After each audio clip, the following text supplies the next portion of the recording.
மூலிகை மசாலா பொருட்கள், நவதானியங்கள், காஃபி தூள், எண்ணெய் அரைக்கும் இயந்திரங்களை பயன்படுத்தி மாதம் 40,000 ரூபாய் வருமானம் பெற தொடர்புக்கு 9894966652. தொழிற்சாலை மற்றும் கிடங்குகளுக்கு தேவையான உலகத்தரத்திலான பஃப் கிளேடிங் அண்ட் ரூஃபிங் ஆர்டர்களுக்கு pioneer cold store and cladding private limited. மேலும் விவரங்களுக்கு 9500126500. 7 தலைமுறைகள் பாரம்பரியமிக்க ஒரே சித்த மருத்துவ ஸ்தாபனம் சேலம் சிவராஜ் சித்த வைத்தியசாலை. இப்பொழுது சேலம், ஈரோடு, சென்னை, ஹொசூர், திருப்பத்தூரில் தினசரி மருத்துவரை சந்திக்கலாம். தொடர்புக்கு 9842722500. சாணக்கிய நேயர்களுக்கு வணக்கம். இப்போது யூஜிசி எனப்படும் பல்கலைக்கழக மானியக்குழு இப்போ பள்ளி கல்லூரிகளுக்கு ஒரு முக்கியமான ரெகுலேஷன்ஸ்லாம் விட்டுருக்காங்க. காலேஜ் அட்மிஷன்ஸில் ஆரம்பித்து செமஸ்டர் எக்ஸாம்ஸ் உடையும் கோர்சஸ்லேயே நிறைய சேஞ்சஸ்லாம் கொண்டு வந்திருக்காங்க. இது நிறைய வரவேற்பை பெற்றிருந்தாலும் சில கிரிட்டிசிசம்லாம் வந்திருக்கு. இது குறித்து நம்முடைய விவாதிக்க கல்வியாளர் டாக்டர் காயத்ரி அவர்கள் நம்முடன் இணைந்திருக்கிறார். வணக்கம் மேம். வணக்கம். இந்த யூஜிசி ரூல்ஸ் இது கொண்டு வதற்கான பேக்ரவுண்ட் என்ன தேவை இருக்குது இன்றைய காலகட்டத்துக்கு? ஆக்சுவலாக இது இன்னைக்குன்னு அவங்க புதுசாக கொண்டு வரல. இன்னைக்கு அதை பற்றி அவங்க பேசியிருக்காங்க. நேஷனல் எஜுகேஷன் பாலிசியில் ஆல்ரெடி சொல்லப்பட்ட விஷயம்தான். அதில் இந்த டிசம்பர் மே இப்படி 2 அட்மிஷன் அப்படிங்கிறது மட்டும் வேணா இவங்க அடிஷ்னலா புதுசா அப்படின்னு யோசிச்சிருந்திருக்கலாம். அப்பார்ட் ஃப்ரம் தட் அதுல சொல்லப்பட்டிருக்கிற விஷயங்கள் எல்லாமே நேஷனல் எஜுகேஷன் பாலிசியில 2019 டிராஃப்டா கொண்டு வரப்பட்டு 2020 நம்ம இம்ப்ளிமெண்ட் பண்றோம்னு சொன்னதுதான். எப்போ 2020 இம்ப்ளிமெண்ட் பண்றோம்னு சொன்னாங்களோ அப்பவே நிறைய தனியார் பல்கலைக்கழகங்கள் அதை இம்ப்ளிமெண்ட் பண்ண ஆரம்பிச்சு இது ஃபர்ஸ்ட் இயர் அந்த ஸ்டூடெண்ட்ஸ் வெளியில வருவதற்குரிய காலம் ஆயிடுச்சு. இப்போ நீங்க 3 இயர்ஸ் கோர்ஸா இருந்தா போன வருஷம் வெளில வந்திருப்பாங்க.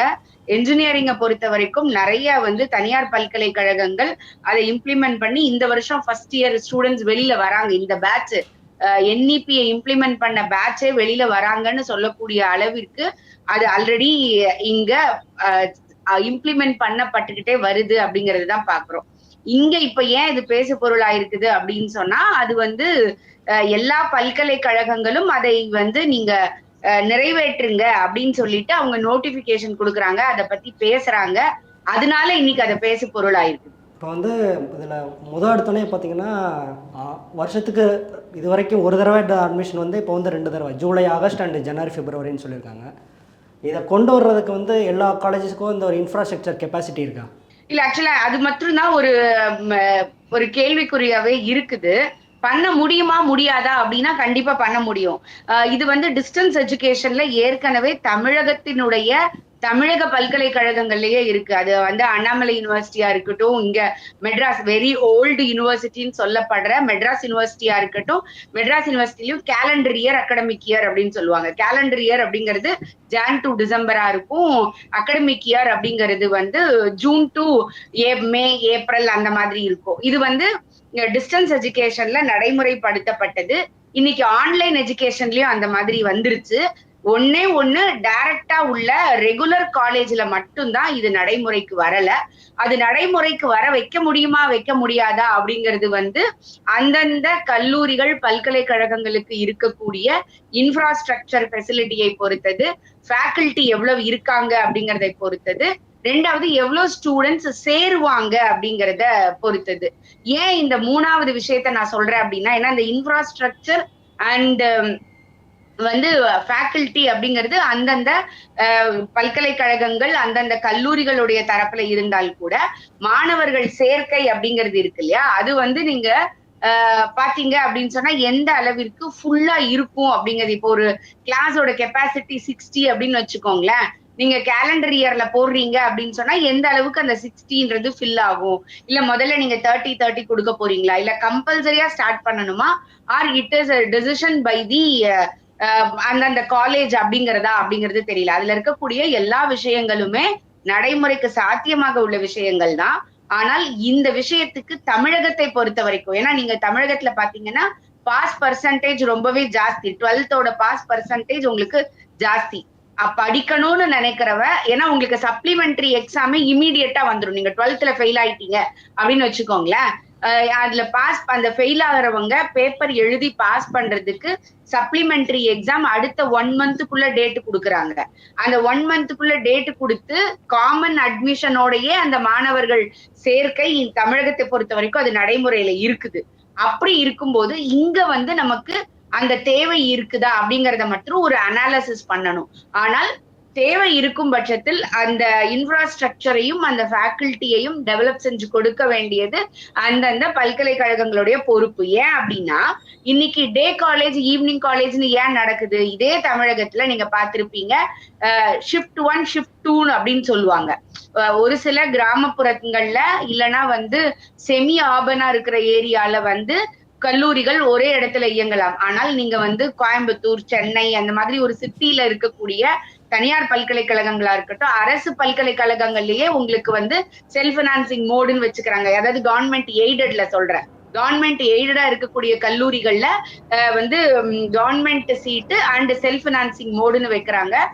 உங்களுக்கு வந்து டே காலேஜ் ஈவினிங் காலேஜ்னு வைக்கிறாங்க. ஏன் அந்த ஈவினிங் காலேஜ் வைக்க வேண்டிய உங்களுக்கு சூழல் வருது? அட்மிஷன்ஸ் நிறைய வருது, அந்த அளவுக்கு குடுக்கறதுக்கு உங்களால முடியல. அதனால நீங்க 2ஆ பிரிச்சு ஷிஃப்ட் 1 ஷிஃப்ட் 2ன்னு வைக்கிறீங்க. இதுதான் இப்போ எனக்கு அதே இது ஷிஃப்ட் 1லயே கிடைக்கும். நான் வந்து ஒரு 6 மாசம் வெயிட் பண்ணி கேலண்டர் இயருக்கு வரேன் அப்படின்னு சொன்னா பிள்ளைங்க வெயிட் பண்ணுவாங்க. ஏன்னா நீங்க வந்து ஒரு தனியார் கோர்ஸுக்கு நீங்க வந்து ஒரு செல்ஃப் பினான்சிங் ஸ்ட்ரீம்ல குடுக்குறீங்கன்னு வச்சுக்கோங்க. உங்களோட ஃபீஸ் வந்து ஒரு காமர்ஸ்னு எடுத்துக்கலாம். ஃபார் எக்ஸாம்பிள் ஒரு காமர்ஸ்க்கு எடுத்துக்கிறீங்க அப்படின்னா, ஏன் நான் வந்து காமர்ஸ் ஆர்ட்ஸ் அண்ட் சயின்ஸ் சொல்றேன்னா, இன்ஜினியரிங்கை பொறுத்த வரைக்கும் எல்லா இடங்கள்லயும் ஒண்ணு போலதான் அட்மிஷன் இருக்கு. இந்த ஷிஃப்ட் 1 ஷிஃப்ட் 2 பிரச்சனை எல்லாம் கிடையாது. ஆனால் உங்களுக்கு தெரியும் 46 அக்கார்டிங் டு த டேட்டா வந்து 46% மேலாக ஸ்டூடெண்ட்ஸ் சேர்றது வந்து ஆர்ட்ஸ் அண்ட் சயின்ஸ் காலேஜ்ல தான். 16% வந்து இன்ஜினியரிங் காலேஜ்ல ஜாயின் பண்றாங்க. 5% மருத்துவம் மற்றும் மருத்துவம் வந்து துறை சார்ந்த படிப்புகள். சோ அப்ப 46ன்றது ஒரு மெயினா இருக்கிறது வந்து ஆர்ட்ஸ் அண்ட் சயின்ஸ். அங்கதான் இந்த ஷிஃப்ட் 2வே இருக்கு. அப்ப இந்த ஷிஃப்ட் 2ன்னு வரும்போது ஒரு கம்ப்யூட்டர் சயின்ஸ் கோர்ஸ் எடுத்தீங்க அப்படின்னா ஒரு கவர்மெண்டோட ஃபீஸ் பாத்தீங்கன்னா 15,000 20,000 இருக்கு அப்படின்னா, அதே இது செல்ஃப் பினான்சிங்ல போகும்போது 1 lakh ஆகுது. அப்போ நீங்க இது வந்து அகாடமிக் இயர். கேலண்டர் இயர்ல எனக்கு சீட்டு கிடைக்குதுன்னு வச்சுக்கோங்க. நான் ஒரு 6 மாசம் கூட ஏதாவது ஒரு ஸ்கில் டெவலப்மெண்ட்டை படிச்சுக்கிட்டு அடுத்த கோர்ஸ் ஏதாவது படிச்சுக்கிட்டு கேலண்டர் இயர்ல நான் ஸ்டார்ட் பண்றதுக்குரிய வாய்ப்புகள் இருக்கு. அப்போ இதுல பலன் அடைய போவது மாணவர்கள். இங்க நிர்வாக சிக்கல்னு யோசிக்கிறது அரசும் அந்த கல்லூரிகளும். அப்போ அதை சரி செய்யணுமே தவிர இந்த டெசிஷனே தப்பு அப்படிங்கறத நம்ம சொல்ல முடியாது. இப்போ நிர்வாக சிக்கல்னு சொன்னீங்கன்னா, இப்போ நிறைய ப்ரொஃபஸரோட வேக்கன்சி ஆயிரக்கணக்கில் காலியாக இருக்குது. அண்ட் இப்போ இன்னொரு கிரிட்டிசிசம் என்ன வருதுன்னா, ரூரல் அர்பன் டிவைடு, இந்த பர்டிகுலராக அந்த ஆன்லைன் கிளாஸ்லாம் போகும்போது அது ஒரு கிரிட்டிசிசம் வைக்கிறாங்க. இதில் உங்களோட பார்வை என்ன? இதுல ஆன்லைன் வகுப்புகளை பத்தி அவங்க பேசவே இல்ல. கேலண்டர் இயர் அகாடமிக் இயரை பத்தி தான் பேசியிருக்கிறாங்க. சோ இதுல கிராமப்புற மாணவர்கள் பாதிக்கப்படுவதற்குரிய வாய்ப்பு கிடையாது. 2வது நீங்க பாத்தீங்க அப்படின்னு சொன்னா, கிராமப்புற மாணவர்களுக்கு இதனால பெனிஃபிட் ஜாஸ்தி. ஏன் அப்படின்னா, இப்போ ஒரு தனியார் கல்லூரியில போய் நீங்க சேர்க்கணும் அப்படின்னா, கிராமப்புறங்கள்ல இருக்கிற வசதி குறைந்த பெற்றோர்களால தனியார் கல்லூரிகளுக்கு பெருமளவிற்கு வந்து கட்டணம் செலுத்த முடியலன்னு சொல்லிட்டு 12th அப்புறம் படிக்க வைக்காம கூட இருக்காங்க. அதே இது கேலண்டர் இயர் அகாடமிக் இயர்னு வரும் பொழுது அரசு சார்ந்த கல்லூரிகள் பல்கலைக்கழகங்கள் அப்படிங்கும் போது உங்களுக்கு வந்து அட்மிஷன் வாய்ப்பு அதிகரிக்குது. அப்ப இதனால பலன் வந்து மாணவர்களுக்கு சேர்க்கை வாய்ப்பு அதிகரிக்குதே தவிர உங்களுக்கு குறைவு இல்லை. நீங்க காலி பணியிடங்கள் பத்தி பேசுனீங்க.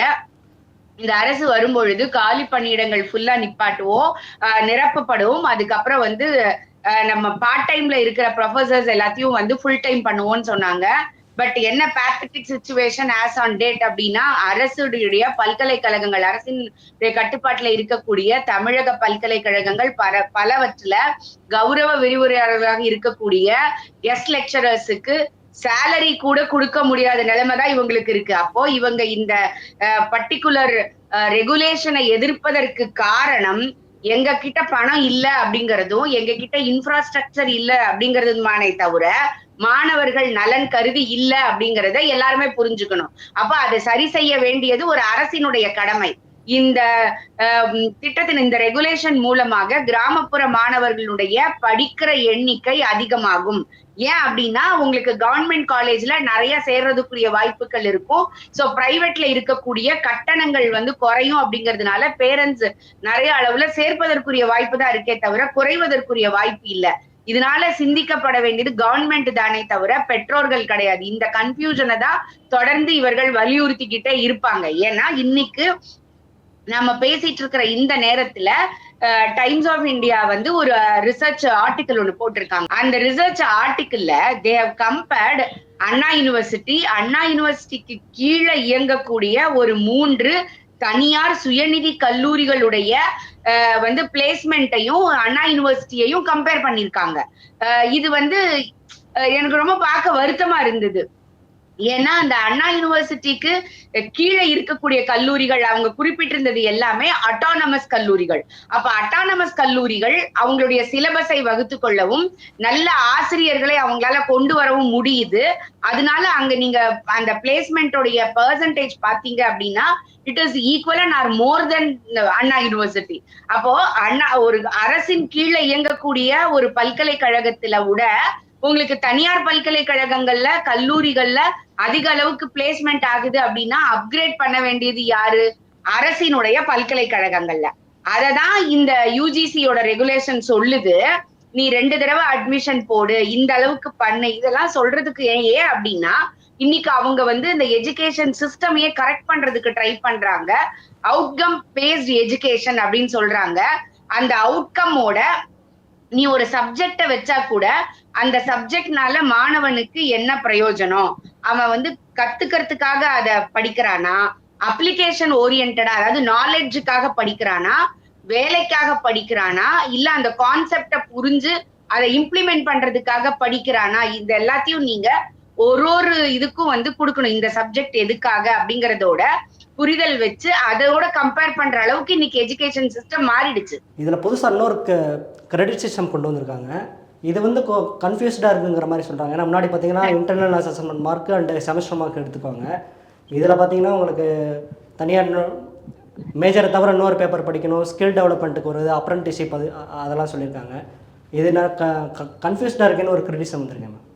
எந்த கன்ஃபியூஷனுமே கிடையாது. மாணவருக்கு கன்ஃபியூஷன் கிடையாது, டீச்சர்ஸுக்கு கன்ஃபியூஷன் கிடையாது.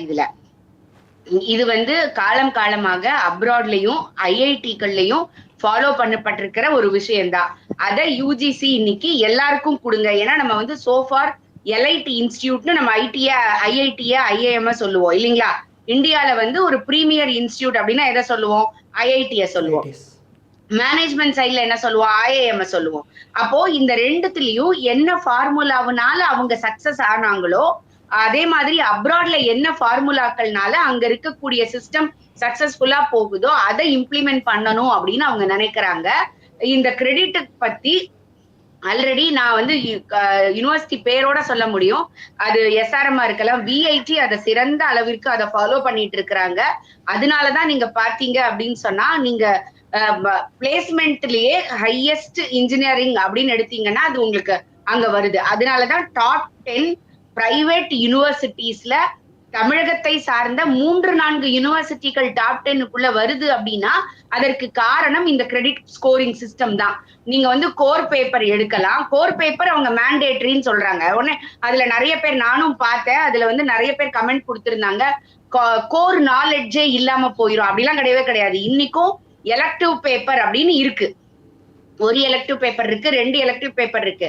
அந்த 2 எலக்டிவையும் நம்ம என்ன பண்ணுவாங்க அப்படின்னா கல்லூரிகள்ல எல்லாரையும் ஒரே எலக்டிவ் எடுத்துக்கோங்க அப்படின்னு சொல்லுவாங்க. இல்லைன்னா 30 மாணவர்கள் ஒரு எலக்டிவ் எடுத்துக்கோங்க அப்படின்னு சொல்லுவாங்க. இது வந்து ஒரு அவர்களுடைய ஆசிரியர்கள் எந்த டாபிக்ல இருக்காங்களோ அதற்கு தகுந்த மாதிரி எலக்டிவ கொடுத்து நீங்க வந்து ஒரு லிஸ்ட் ஆஃப் எலக்டிவ் கொடுத்துட்டு அந்த எலக்டிவ்ல ஒன்னு சூஸ் பண்ணணும்னு இருக்கும். ஆனா அந்த சாய்ஸ் வந்து பெரும்பாலும் கல்லூரிகளில் மாணவர்களுக்கு கொடுக்கப்படுவதில்லை. எந்த சப்ஜெக்டுக்கு டீச்சர் இருக்காங்களோ அந்த எலக்டிவ் அவங்க கொடுப்பாங்க. ஆனால் இந்த மாதிரி பல்கலைக்கழகங்கள்ல என்ன பண்றாங்க அப்படின்னா அதுக்குதான் நான் முதல்லயே உங்களுக்கு சொன்னேன், ஒரு சில பல்கலைக்கழகங்கள் அதை ஃபாலோ பண்ணி இன்னைக்கு ஃபர்ஸ்ட் பேட்சே வெளியில வரக்கூடிய லெவல்ல இருக்காங்க அப்படின்னு சொன்னதோட ரீசன் அதுதான். 50% நீங்க ஸ்கோர் பேப்பர் எடுக்கணும். கண்டிப்பா இந்த இவ்வளவு கிரெடிட்ஸுக்கு உள்ளதுன்னு நீங்க எடுத்து ஆகணும். அதற்கு மேல இப்ப ஃபார் எக்ஸாம்பிள் உங்களுக்கு வந்து ஒரு ஒரு செமஸ்டருக்கு நீங்க வந்து மினிமம் 16 கிரெடிட், மேக்சிமம் 25 கிரெடிட் அப்படின்னு சொல்லுவோம். அதாவது ஒரு பேப்பருக்கு 3 கிரெடிட்ஸ்னு சொல்லுவாங்க, 4 கிரெடிட்னு சொல்லுவாங்க. சோ அப்ப அதுல வந்து மினிமம் எத்தனை நீ கோர் பேப்பர் எடுக்கணும்னு இருக்கும். அது போக உள்ளத உங்களுடைய சாய்ஸுக்கு இருக்கும். 4 வெரைட்டிஸ் இருக்கும். அதுல நீங்க ஒண்ணு எடுத்துக்கலாம்.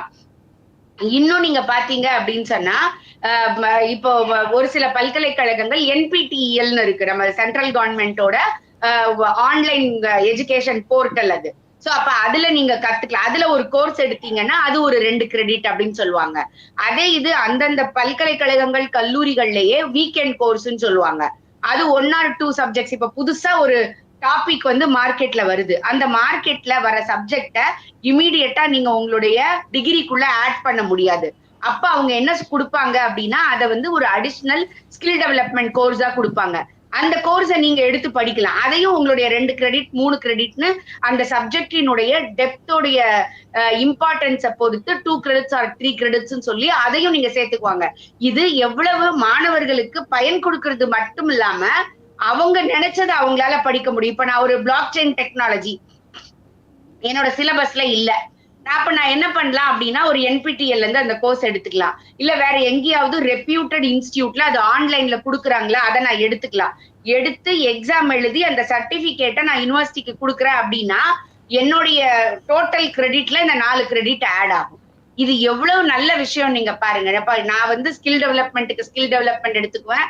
அடிஷ்னலா இன்னைக்கு மார்க்கெட்ல என்ன நாலேஜ் புதுசா வருதோ அந்த நாலேஜை நான் வந்து என்ன அப்கிரேட் பண்ணிக்கிறேன். அது போக ஒவ்வொரு கல்லூரிகளும் என்ன சொல்லுது ஸ்டூடெண்ட்ஸுக்கு, நீ அப்ரெண்டிஸ்ஷிப் எடுத்துக்கோங்க, ப்ராஜெக்ட் பண்ணுங்க, இதெல்லாம் சொல்றாங்க. நீங்க பாத்தீங்கன்னா நிறைய கல்லூரிகள்ல இன்டர்னலே இன்னைக்கு வந்து முந்திலாம் பாத்தீங்கன்னா நீங்க யூனிட் டெஸ்ட்னு எழுதுவாங்க. வெறும் யூனிட் டெஸ்ட் எழுதுனா 20 மார்க்குக்கு 10 மார்க். இன்னி வரைக்கும் நம்ம அண்ணா யூனிவர்சிட்டிக்கு கீழே அப்படிதான் இருக்கு.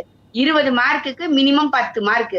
நீங்க 10 மார்க்குக்கு டெஸ்ட் எழுதி முடிச்சா போதும். ஆனா இன்னைக்கு பல்கலைக்கழகங்கள், தனியார் பல்கலைக்கழகங்கள் எதெல்லாம் இன்னைக்கு தமிழகத்துல வந்து டாப் அப்படின்னு நம்ம சொல்றோமோ, எந்த தனியார் பல்கலைக்கழகங்கள் தன்னுடைய கண்டுபிடிப்பு மாதிரி முதலமைச்சர் பேசுறாரோ, ஏன்னா எல்லா இடத்துலயும் அவர் பேசுவாரு, தமிழகம் கல்வியில் உயர்ந்திருக்கிறது பாருங்க, டாப் 10ல வந்திருக்கு. நான் டாப் 10ல வந்தது ஃபுல்லா பிரைவேட் யூனிவர்சிட்டி. ஏன் அது வருது அப்படின்னா இந்த மாதிரி சிஸ்டத்தினாலதான் வருது. அவன் இன்டர்னல் மார்க் கூட எப்படி கொடுக்குறாங்க அப்படின்னா 5 மார்க்குக்கு குவிஸ். ஒரு குவிஸ் ஒரு டாபிக்ல சப்ஜெக்ட்ல எடுக்கணும்னா நீங்க எவ்வளவு தூரம் இன்டெப்தா அதுக்கு நாலேஜ் நீங்க வந்து இன்கல்கேட் பண்ணி இருந்திருக்கணும். சோ ஒரு குவிஸ், ஒரு ரிசர்ச் பேப்பர், ஒரு அசைன்மெண்ட், ஒரு பிரசன்டேஷன், இத்தனை பாக்குறாங்க. ஒரு 20 மார்க் இல்ல 30 மார்க் இல்ல 40 மார்க்குக்கு அவங்க அந்த அளவிற்கு ஒவ்வொரு டாபிக்கையுமே இன்டெப்தா அந்த ஸ்டூடெண்ட்டுக்கு கொண்டு போறதுல கணக்குல இருக்காங்க. சோ இதன் மூலமாக இந்த கிரெடிட்ல பிரச்சனை எல்லாம் கிடையவே கிடையாது. இன்னொன்னு இந்த பிரச்சனை இதை பற்றி என்ன பண்றாங்க அப்படின்னா அவன் வந்து பையனுடைய குவாலிட்டியே குறைஞ்சு போயிடும். இதுல எவ்வளவு நல்ல சிஸ்டம் பாருங்க. அப்ராட்ல எல்லாம் அந்த சிஸ்டம் ஆல்ரெடி இருக்கு. இப்ப நான் வந்து நல்லா படிக்கிற ஸ்டூடெண்ட்டுங்க, எனக்கு வந்து நீங்க ரொம்ப ஸ்லோவா சொல்லி கொடுக்குறீங்க. ஏன்னா ஒரே கிளாஸ்ல ஸ்லோ லேர்னரும் இருப்பான், டாப் ரேங்கிங் ஸ்டூடெண்ட்டும் இருப்பான். ஒரு ஆசிரியருக்கு எல்லாரும் ஒண்ணுதான், நல்லா சொல்லி கொடுப்பாங்க, எல்லாருக்கும் ஒண்ணு போல சொல்லி கொடுப்பாங்க. ஆனா அந்த நல்லா படிக்கிற மாணவன் இருக்கான்ல, அவனுக்கு அவன் எஃபர்ட் எடுத்தான் அப்படின்னா சீக்கிரமா நீங்க 3 வருஷத்துல படிக்கிறத 2.5 வருஷத்துல படிக்கலாம், 4 வருஷத்துல படிக்கிறத 3.5 வருஷத்துல படிச்சுட்டு போயிட்டே இருக்கலாம். ஏன்னா உங்களுக்கு வந்து ஒரு கோர்ஸை நீங்க முடிக்கிறீங்க அப்படின்னா, இப்போ ஒரு பிஇ கோர்ஸ் அப்படின்னு வச்சுக்கோங்க, 182 கிரெடிட்ஸ் எடுக்கணும் அப்படின்னு சொல்லுவாங்க. 184 கிரெடிட்ஸ் அப்படின்னா நான் வந்து 25 கிரெடிட் ஒரு செமஸ்டருக்கு எடுக்க வேண்டிய இடத்துல கூட 2 சப்ஜெக்டை எடுத்து நான் படிக்கிறேன். இல்ல வெளியில ஸ்கில் டெவலப்மெண்ட் கோர்ஸ் எடுத்துக்கிறேன், வீக்கெண்ட் கோர்ஸ் யூனிவர்சிட்டியில இருக்கிறத நான் அட்டென்ட் பண்ணி கத்துக்கிறேன் அப்படின்னா இதே 184 ஸ்கோரை நான் வந்து 7 செமஸ்டர்ல எடுத்துட முடியும். அப்படின்னா எனக்கு 7 செமஸ்டர் முடிச்சு நான் வெளில போலாம். இது வந்து அந்தந்த மாணவர்களினுடைய திறமையை மதித்து அவர்களுக்கு ஏற்றாற் போல இருக்கக்கூடிய ஒரு சிஸ்டம். அதை தான் நாம புரிஞ்சுக்கணும். அடுத்து பார்த்தீங்கன்னா இந்த மல்டிபிள் என்ட்ரி அண்ட் எக்ஸிட் அப்படின்னு ஒரு ரெகுலேஷன் போட்டிருக்காங்க. இது வந்து என்ன யூஜிசி என்ன சொல்கிறாங்கன்னா கிராஸ் என்ரோல்மெண்ட் ரேஷியோ வந்து இன்க்ரீஸ் பண்ணும் அப்படிங்கிற மாதிரி சொல்கிறாங்க. ஆனால் பார்த்தா இது வந்து லேர்னிங் கேப்பை இன்க்ரீஸ் பண்ணும் அப்படிங்கிற ஒரு கிரிட்டிசமும் இருக்குது. ஆக்சுவலா இந்த மல்டிபிள் என்ட்ரி சிஸ்டத்தை வந்து நிறைய பேர் என்ன சொல்றாங்க அப்படின்னா இது மாணவர்களுக்கு வந்து தவறான முன்னுதாரணத்தை கொடுத்துரும், அவன் என்ட்ரி ஆறதை விட எக்ஸிட் தான் அதிகமாகும் அப்படின்னு சொல்றாங்க. ஆக்சுவலா இன்னைக்கு நீங்க இந்த சிஸ்டத்தை கொண்டு வந்தோடனே நாளைக்கு எல்லாரும் படிப்பை விட்டுட்டு போயிட போறது இல்ல. இது யாருக்காக அப்படின்னு சொன்னா, ஏதோ ஒரு சூழ்நிலை காரணமாக ஒரு மாணவனால ஒரு படிப்பை தொடர முடியாம போகுது, இல்ல அவனுக்கே உடம்பு சரியில்லாம போகுது. அப்ப அவனுக்கு ஒரு வாய்ப்பு கொடுக்கணும். ஏன்னா நான் வந்து 24 வருஷமா இந்த ஃபீல்டுல இருக்கேன். ஒரு தடவைக்கும் நான் பார்த்திருக்கேன், ஒரு பேட்ச்ல எப்படியும் ஒரு 2 ஸ்டூடெண்டாவது ஒரு ஃபைனல் எக்ஸாம் வரைக்கும் வர முடியாம, அது பணம் கட்டுறதுல பிரச்சனையா இருக்கலாம், அவனோட ஹெல்த்ல பிரச்சனையா இருக்கலாம், இல்ல வீட்டுல பிரச்சனையா இருக்கலாம். அதனால படிப்பை தொடர முடியாம போகும். நீங்க 7 செமஸ்டர் எழுதியிருந்தா கூட 8வது செமஸ்டர் நீங்க எழுதல, 8வது கிளாஸ் கூட அட்டென்ட் பண்ணி செமஸ்டர் எக்ஸாம் எழுதல அப்படின்னா you are discontinued BE, discontinued BCom தான். நீ வந்து 2 வருஷம் படிச்சாங்க, 2.5 வருஷம் படிச்சாங்க அப்படிலாம் நீங்க சொல்ல முடியாது. அப்போ ஒரு மாணவனுக்கு வந்து அந்த 2.5 வருஷம் படிக்கிறான், 3 வருஷம் படிக்கிறான் அப்படிங்கிறதுக்கு பலன் இல்லாம போகுது.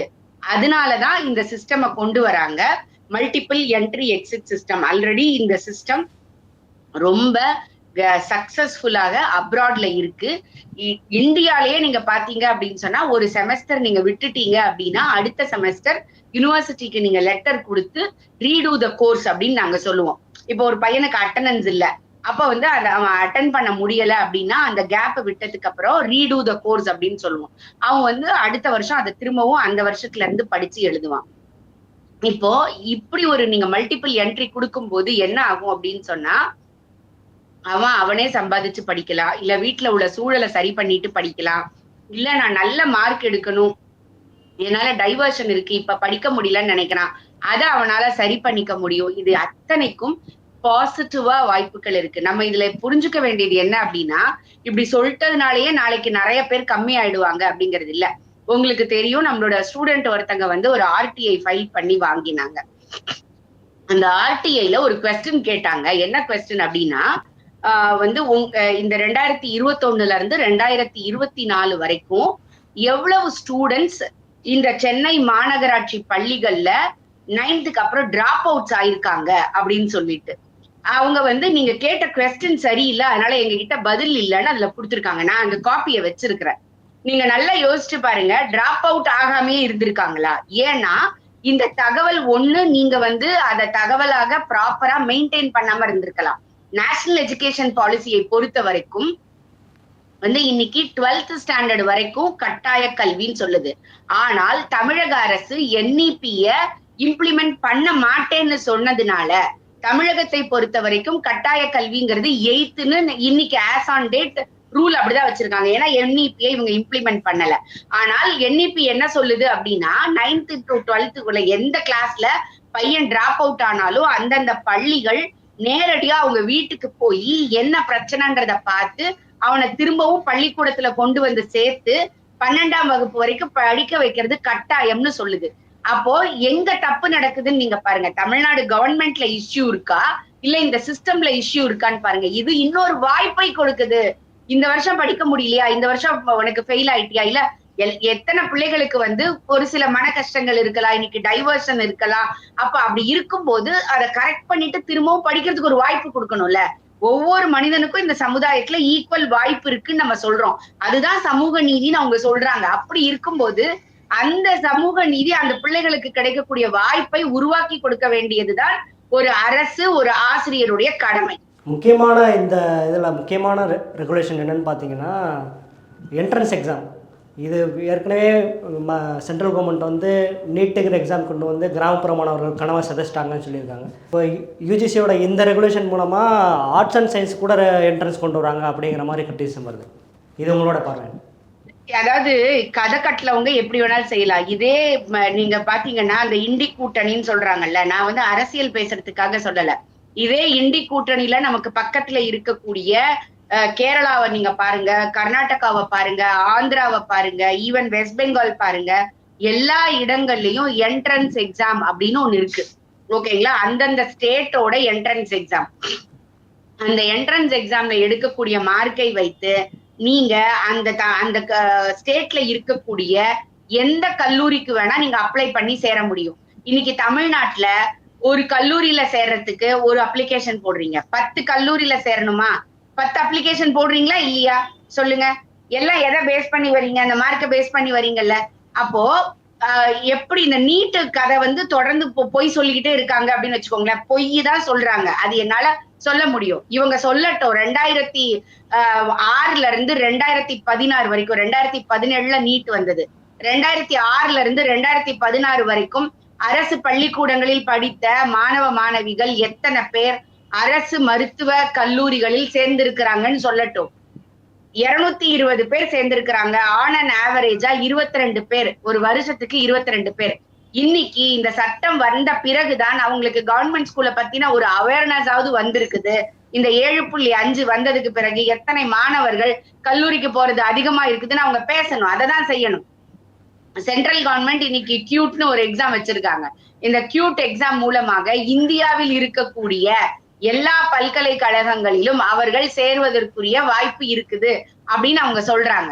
சோ அப்போ ஒரு எக்ஸாம் எழுதி இந்தியாவில் இருக்கக்கூடிய அத்தனை பல்கலைக்கழகங்களுக்குமோ இல்ல ஒரே ஸ்டேட்ல இருக்கட்டும், ஒரே ஊர்ல இருக்கட்டும், ஒரே ஊர்ல இருக்கக்கூடிய அத்தனை கல்லூரிகளுக்கும் போவதற்குரிய வாய்ப்பு கிடைக்குது அப்படின்னா அதை ஏன் இவங்க தடுக்கணும்னு நான் சொல்றேன். அப்ப நீங்க யாருக்கு ஆதரவா இருக்கீங்க? சோ இன்னைக்கு இந்த தனியார் பல்கலைக்கழகங்களுக்கு கல்லூரிகளுக்கு உதவி செய்வதற்காக தான் அரசு இது வேண்டான்னு சொல்லுதான்னு நான் கேட்பேன். அதுதான் நாம இங்க பார்க்க வேண்டிய முக்கியமான, இவங்க எல்லாரும் நோட் பண்ணணும். பப்ளிக் இதை நோட் பண்ணணும். ஏன் இந்த மாதிரி திட்டங்களை இங்க கொண்டு வராம பண்றாங்க? அப்போ நமக்கு இதுல என்ன பேராபத்து இருக்குங்கிறது புரியணும். இங்க இருக்கக்கூடிய நலன்களை எல்லாம் தனியாருக்கு தாரை வார்ப்பதற்காக, அதனாலதான் நீங்க இன்னைக்கு பாத்தீங்கன்னா கவர்மெண்ட் ஸ்கூல் இந்த நிலைமைக்கு இருக்கிறதுக்கு காரணம் பிரைவேட் என்கரேஜ்மெண்ட்னால. இன்னைக்கு எப்படி வந்து பிரைவேட் யூனிவர்சிட்டி ஸ்டாப்ல வருது, தமிழ்நாடு யூனிவர்சிட்டிஸ் வர மாட்டேங்குது. ஏன்? அங்க இருக்கக்கூடிய ப்ரொஃபசர்ஸ் எல்லாம் நல்ல ப்ரொஃபசர்ஸ் இல்லையா? எக்ஸாம் வச்சு தானே எடுக்கிறாங்க. செலக்ஷன் மெரிட் பேஸ்ல தானே இருக்கு. ஏன் அப்போ வந்து தனியார் பல்கலைக்கழகங்களால முடியறது, அரசு பல்கலைக்கழகங்களால முடியல? ஏன் அப்படின்னா இங்க நம்ம சரியான பேட்டர்னை ஃபாலோ பண்ணல. அதனுடைய வெளிப்பாடு தான் இப்படி இருக்குது. சோ அப்ப NEP என்ன சொல்லுது? இதே ரிசர்வேஷன் தான், அதுல எந்த மாற்று கருத்தும் இல்ல. அப்போ 12th வரைக்கும் படிக்கிறது அப்படிங்கிறது அடிப்படை. அந்த அடிப்படைக்கு பிறகு உங்களுக்கு என்ன வேணும்னு நினைக்கிறீங்களோ அத நீங்க ஒரு காமன் கிரவுடுக்கு வரீங்க. அந்த காமன் கிரவுடுக்கு வரும்போது உங்களுடைய எபிலிட்டியை இன்க்ரீஸ் பண்ணிக்கோங்க. அப்ப அதற்கு இன்டெப்த் நாலேஜ் வேணும். அதுக்குதான் இந்த அனலிட்டிக்கல் ஸ்கில்ஸோட தேவைப்படுற உங்களுக்கு இந்த என்ட்ரன்ஸ் டெஸ்ட். இந்த என்ட்ரன்ஸ் டெஸ்ட் மூலமாக உங்களுக்கு நீங்க என்ன கேட்கலாம் அப்படின்னா 50% 12th மார்க் எடுத்துக்கோங்க, 50% என்ட்ரன்ஸ் எடுத்துக்கோங்க, கேளுங்க. நானும் உங்களோட சேர்ந்து கேட்கிறேன். அப்ப அதையெல்லாம் விட்டுட்டு மத்திய அரசு சொன்னதுனாலேயே உங்களுக்கு இது வேண்டாம் அப்படின்னு சொன்னீங்கன்னா அங்க கொள்கைகள்ல பிரச்சனை இல்ல, உங்களுடைய எண்ணத்துல பிரச்சனை இருக்குன்னு அர்த்தம். அடுத்த பஞ்சாயத்தை கூட்டுறதுக்குள்ள வேலை தாங்க பாக்குறாங்க. இன்னைக்கு பாத்தீங்கன்னா இப்ப அடுத்து இங்க தமிழ்நாட்டுல ஏதாவது ஒரு பிரச்சனை வரும். தமிழ்நாட்டுல எப்பெல்லாம் என்னெல்லாம் பிரச்சனை வருதோ அப்ப மடைமாற்றம் செய்வதற்கு இதை இவங்க நல்லா பயன்படுத்திக்கிறாங்க. இன்னைக்கு இந்த நிவாரணத்துல பிரச்சனை இருக்குது அப்படின்னா அடுத்த ஒரு வாரத்துல பாத்தீங்கன்னா மத்திய அரசு எங்களுக்கு அழுத்தம் கொடுக்குது, UGC எங்களை அமுக்குது, பிசுக்குது, நசுக்குது அப்படின்னு சொல்லிட்டு பஞ்சாயத்தை கூட்டுவாங்க. இந்த பஞ்சாயத்து கூட்டுறதுக்கான வேலை தானே தவிர இதை எப்படி திறம்பட செய்ய வச்சு நம்ம பிள்ளைங்களை கொண்டு வர முடியுங்கிறது தெரியணும்.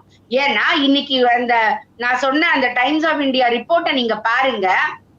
இன்ஜினியரிங் கல்லூரிகள்ல தமிழகத்துல பிரைவேட் நல்லா இருக்கா, கவர்மெண்ட் நல்லா இருக்கான்னு உங்களுக்கு தெரிஞ்சிடும். Yes ma'am.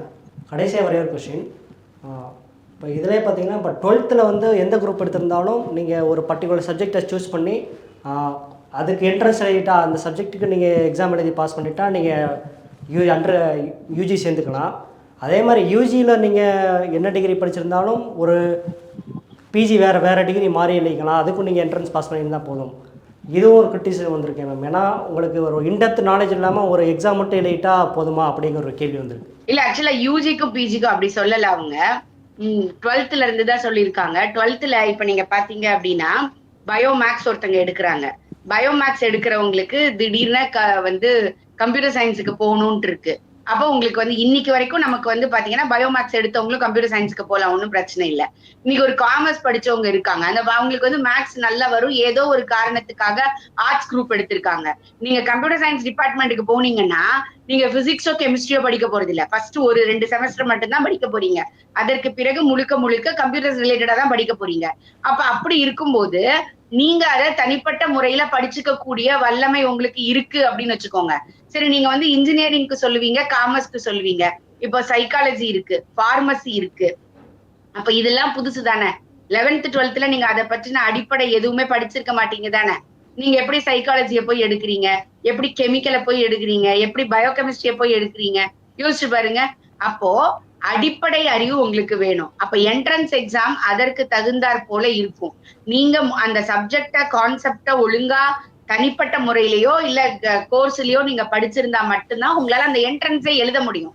அது ஒரு ஆப்ஷன். இப்போ நிறைய பேர் நீங்க பாத்தீங்கன்னா லாங்குவேஜ் வந்து வேற எடுத்து படிப்பாங்க. ஆனா வீட்லயோ இல்ல தனியாவோ படிக்கும்போது ஒரு டியூஷன் வச்சு இல்லைன்னா ஒரு கோர்ஸ் படிச்சு அந்த சப்ஜெக்ட் அந்த லாங்குவேஜ முழுக்க முழுக்க கத்துக்குவாங்க. அப்படி இருக்கும்போது அந்த லாங்குவேஜ்ல அவங்க over a period of time மாஸ்டரா கூட ஆக முடியும். அப்ப அததான் நம்ம பார்க்கணுமே தவிர, நீங்க எப்போது யார வந்து சொல்லி எஸ்கேப் ஆயிட்டே இருக்கீங்க, பிள்ளைங்களால படிக்க முடியாது, பிள்ளைங்களுக்கு இது கஷ்டம், பிள்ளைங்களுக்கு இது இப்படி அப்படின்னு திரும்ப திரும்ப திரும்ப நீங்க யார டிமீன் பண்ண ட்ரை பண்றீங்க அப்படின்னா பிள்ளைகளை டிமீன் பண்ண ட்ரை பண்றீங்க. அப்படி இல்ல. நீங்க ஒரு நல்ல டாக்டரை கேட்டீங்கன்னா சொல்லுவாங்க, 6 மாசத்துல ஒரு குழந்தையால அவ்வளவு அழகா ஒரு பிளாஷ் கார்டு, நீங்க 4 மாசத்துல இருந்து பிளாஷ் கார்டு சிஸ்டம்னு இருக்கு, வெறும் பிளாஷ் கார்டை நீங்க குழந்தைகிட்ட காமிச்சு நீங்க பேசிக்கிட்டே இருக்கலாம். நீங்க ஒரு 6 மாசம் கழிச்சு ஒரு அடுத்த 6வது மாசத்துல நீங்க ஒரு காரையும் லாரியையும் காமிச்சு கார் எது அப்படின்னா குழந்தை தொட்டு காமிக்கும்னு டாக்டர்ஸ் சொல்றாங்க. ஏன் அப்படி முடியுது அப்படின்னா அந்த அளவுக்கு இந்த குழந்தைங்களுக்கு மென்டல் ஸ்ட்ரென்த் இருக்கு. ஆனா நீங்க என்ன பண்றீங்க, இது அவங்களுக்கு வராது, இது அவங்களுக்கு கஷ்டம், இது அவங்களுக்கு வந்து முடியாதுன்னு சொல்லி திரும்ப திரும்ப உங்களுடைய இன்னபிலிட்டிய குழந்தைகள் மேல திணிக்கிறீங்க. அதுதான் இங்க பிரச்சனை. எங்களோட உங்களுடைய நேரத்தை பகிர்ந்தமைக்கு மிக்க நன்றி மேம். நன்றி.